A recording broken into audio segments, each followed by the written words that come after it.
मृत्यू राहुरी तालुक्यातील मुळा धरणात पोहताना बुडून अहिल्यानगर येथील तरुणाचा मृत्यू झाल्याची दुर्दैवी घटना रविवार दिनांक 8 मार्च 2026 रोजी घडली आहे।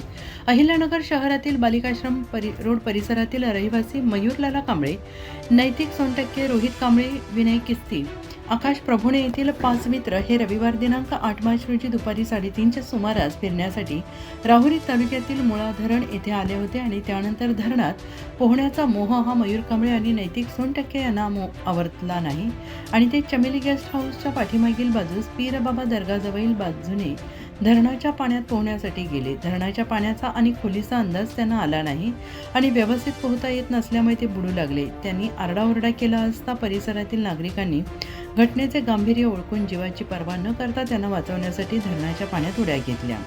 सतर्क नागरिकांमुळे नैतिक सोनटक्के या तरुणाचा जीव नागरिकांनी वाचवला, मात्र मयूर कांबळे याला धरणाच्या पाण्यात बुडून त्याचा मृत्यू झाला आणि त्याला वाचवण्यात अपयश आले। या घटनेनंतर मयूर कांबळे याचे नातेवाईक राहुरी येथे आले असता त्याचा मृतदेह पाहून त्यांनी हंबरडा फोडला। मयूर याच्या पश्चात आई वडील आणि 2 बहिणी आहेत आणि या दुर्दैवी घटनेमुळे सगळीकडे हळहळ व्यक्त होते आहे।